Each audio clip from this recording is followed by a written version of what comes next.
شروع اللہ کے بابرکت نام سے جو بڑا مہربان نہایت رحم کرنے والا ہے۔ مغرب کی نماز کے بعد جس گھر میں یہ تسبیح صرف ایک بار پڑھی جاتی ہے اس گھر کا بچہ بچہ امیر بن جاتا ہے۔ ناظرین محترم، مغرب کی نماز کے بعد جس گھر میں بھی یہ تسبیح صرف ایک بار پڑھی جاتی ہے اس گھر کا بچہ بچہ اربوں پتی بن جاتا ہے۔ بھائیوں اور بہنوں، مغرب کی نماز کے بعد جس گھر میں بھی یہ وظیفہ یہ تسبیح صرف ایک بار پڑھی جاتی ہے اس گھر کا بچہ بچہ اللہ کے فضل و کرم سے اربوں کروڑوں پتی بن جاتا ہے۔ گھر میں دولت کا ایسا طوفان کھڑا ہو جاتا ہے، گھر میں دولت والے فرشتے ایسی ایسی جگہ سے رزق اور دولت لے کر آتے ہیں جہاں سے انسان نے سوچا بھی نہیں ہوتا۔ مغرب کی نماز کے بعد تھوڑا سا وقت آپ نے نکالنا ہے اور بتائے گئے طریقے کے مطابق اس عمل کو کرنا ہے۔ انشاءاللہ ساری زندگی دولت میں، ساری زندگی پیسوں میں کھیلیں گے اور انشاءاللہ ساری زندگی آپ کو مالی مسائل کا سامنا نہیں کرنا پڑے گا۔ ناظرین، دنیا میں آپ کہیں بھی موجود ہیں، کسی بھی شہر میں، کسی بھی ملک میں ہیں، جب آپ کے شہر میں، آپ کے ملک میں مغرب کی نماز ادا ہو جائے، چاہو تو جائے نماز پر بیٹھے بیٹھے ہی اسی وقت یہ وظیفہ پڑھ لینا، یا چاہے تو عشاء سے پہلے پہلے یعنی مغرب اور عشاء کے درمیان جو بھی وقت بچتا ہے آپ لوگ اس عمل کو پڑھ سکتے ہیں۔ عشاء کی اذان سے پہلے پہلے پڑھ لیں۔ اپنی زندگی میں ایک مرتبہ اس وظیفے کو مغرب کے بعد پڑھ کر تماشا اپنی آنکھوں سے خود دیکھیے گا۔ دولت، رزق، پیسہ آپ کو ایسے ڈھونڈے گا جیسے کوئی پیاسا پانی کو ڈھونڈتا ہے۔ ہر طرف سے آپ پر اگر دولت کی بارش نہ ہو تو پھر مجھے کہنا، ہر طرف سے انشاءاللہ دولت کا طوفان آپ کی زندگی میں آ جائے گا۔ جو لوگ کہتے ہیں کہ میری تو قسمت خراب ہے، میرے نصیب خراب ہیں، میں بد نصیب ہوں، کبھی ترقی نہیں کر سکتا، کبھی امیر نہیں ہو سکتا، کبھی اپنے مسائل سے نکل نہیں سکتا، تو آج ان سب کو یہ عمل کرتے ہی یقین آ جائے گا کہ وظائف اگر ٹھیک طریقے سے کیے جائیں تو وہ کتنا اثر کرتے ہیں۔ آج وہ لوگ بھی اس عمل کو ضرور پڑھ لیں جو پوری طرح سے قرضوں میں ڈوبے ہوئے ہیں، جن کا بال بال قرضوں میں جکڑا ہوا ہے۔ قرض داروں نے آخری موقع دے دیا ہے کہ ہمیں ہمارے پیسے چاہیے، ہم کچھ نہیں جانتے۔ قرضوں سے فوری طور پر چھٹکارا حاصل کرنے والا ناظرین، دنیا کا یہ وہ سچا عمل آپ کو بتانے لگا ہوں۔ قرضوں سے جان چھڑانے والا دنیا کا وہ طاقتور عمل آج آپ کو دینے لگا ہوں۔ بس اللہ کی ذات پر بھروسہ کرتے ہوئے آپ نے اس عمل کو بتائے گئے طریقے کے مطابق پڑھنا ہے۔ انشاءاللہ ساری زندگی جھولیاں اٹھا اٹھا کر مجھے دعائیں دیں گے۔ وہ جو ساری زندگی نہ مل سکا، انشاءاللہ اس ایک عمل کو پڑھتے ہی ساری زندگی کی پریشانیاں اس ایک عمل کے پڑھتے ہی دور ہو جائیں گی، تو اس سے بڑھ کر اور کیا چاہیے۔ ناظرین، جو لوگ کہتے ہیں کہ ہم وظائف پڑھتے ہیں، بہت سے اعمال کرتے ہیں لیکن ہمیں کوئی فائدہ نہیں ہوتا، تو میں ان کو بھی بتا دوں کہ آج یہ چھوٹا سا وظیفہ میرے بتائے ہوئے طریقے کے مطابق کر کے دیکھنا، انشاءاللہ قسمت کے بند تالوں کو کھول دینے والا یہ عمل ہے۔ تقدیر کے بند دروازے اگر ایک دن کے اندر اندر نہ کھل جائیں تو پھر مجھے کہنا۔ آج میری وہ بیمار بہنیں، پریشان بہنیں، جنہوں نے رزق کی تنگی کی وجہ سے اپنے مسائل کو اپنے ذہنوں پر سوار کر لیا ہے، آج میں آپ سے میری بہنوں صرف اتنا کہوں گا کہ ہمت مت ہاریے گا، حوصلہ مت ہاریے گا۔ اللہ رب العزت کی ذات پر بھروسہ کرتے ہوئے بتایا گیا یہ چھوٹا سا عمل پڑھنا اور اپنی بدلتی قسمت کو کھلی آنکھوں سے دیکھنا۔ یہ عمل کوئی گھنٹوں یا منٹوں بیٹھ کر آپ نے نہیں پڑھنا، اس عمل کو پڑھنے کے لیے کوئی پورا دن آپ نے نہیں نکالنا، صرف ایک آدھے منٹ کا یہ پورا عمل ہے۔ تو ناظرین، اب ہم اس عمل کے بارے میں جان لیتے ہیں، لیکن اس سے پہلے آپ سے گزارش ہے کہ کمنٹ باکس میں اللہ تعالیٰ کے 2 صفاتی نام یا رحمان و یا رحیم ضرور لکھ دیجئے گا، کیونکہ ناظرین جب اللہ کو ان 2 صفاتی ناموں سے پکارا جاتا ہے تو اللہ کی رحمت جلال میں آ جاتی ہے، اور پھر اللہ سے انسان جو کچھ مانگتا ہے اللہ اسے عطا فرما دیتا ہے۔ محترم ناظرین، وقت ہمیشہ ایک سا نہیں رہتا، بالکل اسی طرح حالات چاہے اچھے ہوں یا برے کبھی ایک سے نہیں رہتے۔ یہ وقت بڑا ظالم ہوتا ہے، کسی چھوٹے بڑے بادشاہ، فقیر، امیر، غریب، عہدیدار، افسر، زمیندار یا چوکیدار کسی کا بھی خیال نہیں کرتا، سب کو اپنے پیروں تلے روندتا چلا جاتا ہے۔ کبھی عروج سے زوال کا سفر تو کبھی زوال سے عروج کا سفر، سب زندگی کا خاصہ ہے۔ یہ زندگی نہ جانے کیا کیا رنگ دکھاتی ہے، کبھی بہاریں تو کبھی خزاں، کبھی بارش تو کبھی دھوپ، کبھی گرمی تو کبھی سردی۔ جب حالات خراب ہوتے ہیں، چاروں طرف اندھیرے کا بسیرا ہوتا ہے، سایہ بھی ساتھ چھوڑ جاتا ہے، رشتہ دار بھی خود کو رشتہ دار کہلوانے کے روادار نہیں رہتے۔ لیکن اس کے برعکس جب حالات اچھے ہوتے ہیں، دولت کی ریل پیل ہوتی ہے، تو لوگ خواہ مخواہ ہی سگے بننے کی کوشش میں لگے رہتے ہیں۔ آج کل لوگ عہدہ یا حیثیت دیکھ کر ہی بات کرتے ہیں۔ اگر شومئی قسمت کوئی اچھا عہدہ مل جائے، مرعات مل جائے، تو خود کا بھی دماغ آسمان پر پہنچ جاتا ہے۔ اس کے ساتھ ساتھ اس عہدے کی کرامات کی وجہ سے تعلقات اور جان پہچان بنتی چلی جاتی ہے۔ لوگ اس عہدے کی وجہ سے چاپلوسی کرتے ہیں، نہ صرف آپ کے آگے پیچھے پھرتے ہیں بلکہ ہاں میں ہاں بھی ملاتے ہیں اور تعریفوں کے پل بھی باندھتے رہتے ہیں۔ ماتحتوں کی لائن لگی ہوتی ہے جو حکم بجا لانے کے لیے بے تاب نظر آتے ہیں۔ ایسا زندگی کے ہر شعبے میں بھی ایسا ہوتا ہے کہ کرسی کو سلام کیا جاتا ہے، جس کی کرسی اس کا راج۔ اور جب اللہ اختیارات سے نوازتا ہے تو کچھ لوگ اس عنایت پر اللہ کے شکر گزار بندے بن جاتے ہیں، جبکہ بیشتر لوگوں کی گردن میں سریا آ جاتا ہے۔ وہ خود کو زمین کا خدا سمجھنے لگتے ہیں اور بھول جاتے ہیں کہ وقت ایک سا نہیں رہتا اور ہر عروج کو زوال لازم حاصل ہے۔ اکثر لوگ زندگی کی زبان سیکھے بغیر زندگی کی کتاب پڑھنا شروع کر دیتے ہیں۔ یہاں زندگی کی زبان سے مراد ناظرین زندگی گزارنے کا فن، زندگی کے گہرے رازوں سے آشنائی، قوانین فطرت کو جاننا اور استعمال میں لانا ہے۔ اللہ تعالیٰ نے اس کائنات کا نظام بنایا ہی ایسے ہے کہ یہاں زندگی کا سفر کبھی ہموار راستوں پر طے نہیں ہوتا، بلکہ اس میں کئی نشیب و فراز اور دشوار گزار گھاٹیاں اور راستے آتے ہیں۔ کبھی بلندیوں پر چڑھنا ہوتا ہے تو کبھی ڈھلوانوں کی طرف اترنا ہوتا ہے۔ الغرض زندگی کے سفر میں کئی قسم کی رکاوٹیں اور دشواریاں ہوتی ہیں جن سے کامیابی سے گزر کر ہی منزل پر پہنچنا نصیب ہوتا ہے۔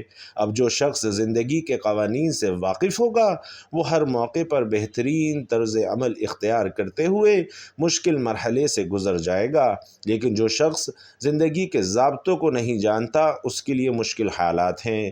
درست طرز عمل اختیار کرنا مشکل ہوگا اور اس طرح غلط روش اختیار کرتے ہوئے آپ کو ناکامی سے ہمکنار کر لے گا اور مایوسی، بے یقینی میں مبتلا ہو کر اپنی محرومی میں مزید اضافہ کرتا چلا جائے گا۔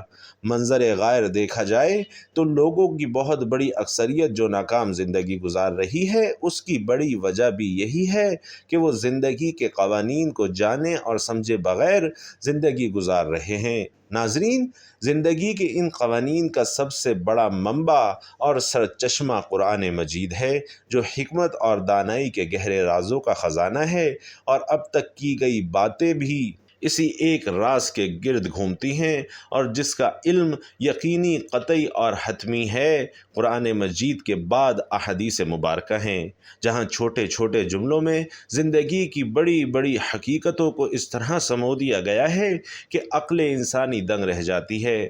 ناظرین اکرام، جانیے کہ عمل کیا ہے، ذرا دھیان اور توجہ سے سمجھیے گا۔ کسی بھی دن جب آپ مغرب کی نماز ادا کر لیں، اسی وقت آپ نے یہ وظیفہ پڑھنا ہے۔ عشاء کی نماز سے پہلے پہلے آپ نے یہ وظیفہ پڑھنا ہے، اور پڑھنا کیسے ہے؟ باوضو مصلی پر بیٹھ کر آپ نے سب سے پہلے نبی کریم صلی اللہ علیہ وسلم کی ذات مبارکہ پر درود پاک پڑھنا ہے۔ ناظرین، درود پاک آپ کوئی سا بھی پڑھ سکتے ہیں۔ آپ چاہیں تو آسان اور مختصر سا درود صلی اللہ علیہ وسلم پڑھ لیں یا صلی اللہ علی محمد پڑھ لیں، لیکن یاد رکھیے کہ اگر آپ درود ابراہیمی پڑھتے ہیں تو یہ فضیلت اور ثواب میں سب سے زیادہ ہے۔ ہمارے پیارے آقا حضرت محمد مصطفیٰ صلی اللہ علیہ وسلم بھی درود ابراہیمی کو تمام درودوں میں سب سے زیادہ محبوب رکھتے تھے۔ ایک بار درود ابراہیمی ثواب کی نیت سے میرے ساتھ بھی پڑھ لیجئے گا۔